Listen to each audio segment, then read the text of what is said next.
dia do acidente foi um dia muito triste. Eu trabalhava em São Paulo e era muito distante, era muito difícil naquele tempo.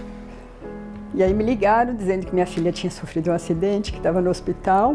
A história que me contaram, né, porque eu não estava presente, né, eu tinha uma moça que tomava conta dela, ela tinha 10 meses de idade. E ela tinha começado a gatinhar, então ela gatinhava por tudo quanto é lugar, pelo chão. E aí a moça, acho que estava limpando alguma coisa, pegou 1 litro de álcool, só que ela deixou meio destampado e aí deixou na cozinha, no chão da cozinha, ela como gatinhando, né? E aí ela foi, pegou 1 litro de álcool, se esparramou toda. E a moça, antes de tirar ela, resolveu fazer a mamadeira para poder deixar esfriando, dar um banho nela para dar mamadeira. E nesse momento, a hora que naquele tempo também o fogão não era acesa, né? Acendimento automático, a gente tinha que acender com um fósforo. Então o palito caiu no chão e aonde ela estava era o Hospital Príncipe Humberto, que hoje não existe mais. E ela então ficou no isolamento lá até ela conseguir se recuperar. E depois disso, então, ela foi encaminhada para o Hospital Defeitos da Face, em São Paulo, que era especialista. E aí foi fazendo a recuperação, fez bastante cirurgia, mais de 30 cirurgias reparatórias, né? Ela ficou, em princípio, internada assim, direto, ela ficou quase 1 mês na UTI. Mas depois, ela tinha as internações, que era das cirurgias, ida e vindas e tal. Eu sempre soube o que aconteceu comigo, sempre foi falado. E, na verdade, para mim, eu nasci dessa maneira, né? Então, porque eu não tenho lembrança nenhuma do acidente, nem nada. Era aquele cuidado, e aí ela ficou... a minha mãe, né? A avó dela, que me deu esse suporte de ajuda nesse momento. Então, a rotina era uma rotina normal de uma criança, só que de um bebê, né? Porque ela ainda era um bebê, só que ainda muito sofrido, né? Enquanto ela não fez essa cirurgia reparadora, até esse tempo, né? Desse tempo todo, era mesmo o cuidado com o rosto, que a gente tinha que colocar vaselina e colocar gases, né? No rosto, até que ela pudesse fazer essa cirurgia. Então isso era uma coisa que incomodava muito e que para ela, como bebê, né, ela não entendia e era difícil. A partir dos 10 anos em diante que eu comecei a perceber que tinha as cicatrizes e que começou a ser algo que fosse incômodo. No início não tinha muita diferença, assim, perceber que tinha cicatrizes. Mais por volta dos 14 anos em diante, que é época de escola e tudo mais, que aí existe toda a zoação e todo mundo tirando sarro e tudo mais, que você começa a enxergar de outra maneira. Na adolescência o incômodo é enorme, né?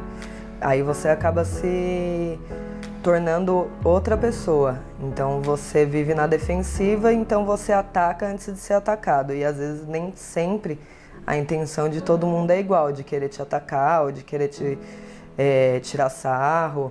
Só que acontece que você começa a lidar dessa maneira. Então, ao invés de você esperar que o outro faça algo com você, você se torna uma pessoa, digamos que ruim, que vive na defensiva esperando sempre que todo mundo vai te atacar.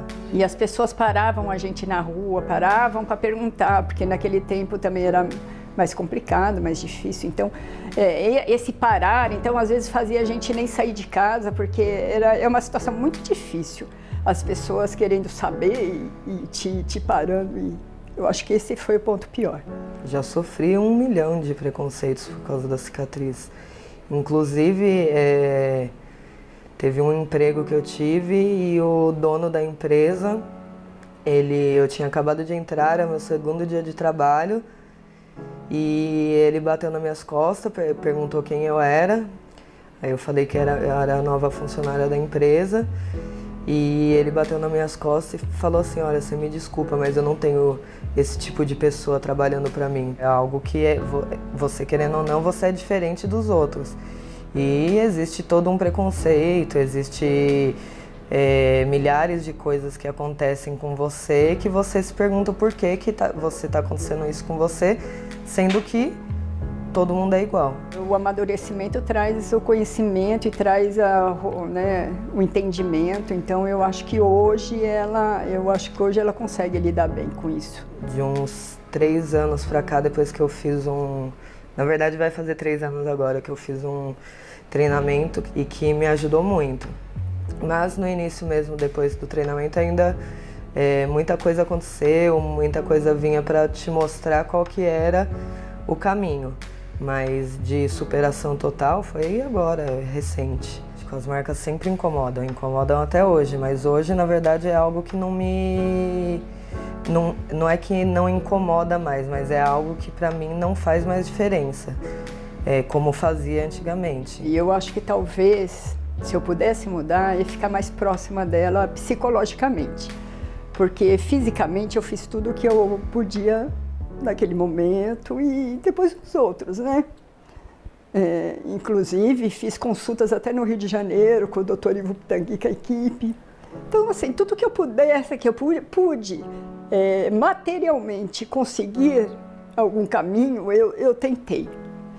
Mas eu acho que assim, a aproximação dela, principalmente na adolescência, eu acho que eu tinha que ter ficado mais perto, nesse sentido. De dar mais apoio.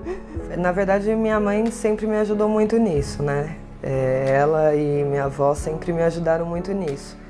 Só que você só aprende aquilo na hora que você tem que aprender.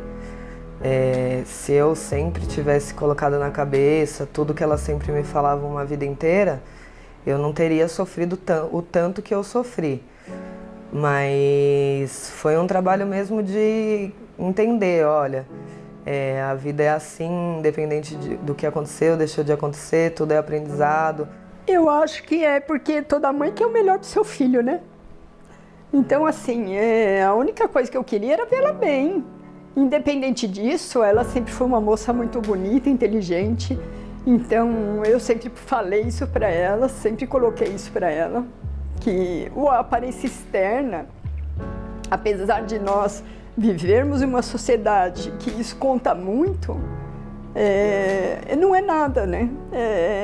O que importa é aquilo que a gente traz dentro da gente, aquilo que está dentro, aquilo que a gente pode manifestar do bem. Eu tive apoio sempre da família inteira.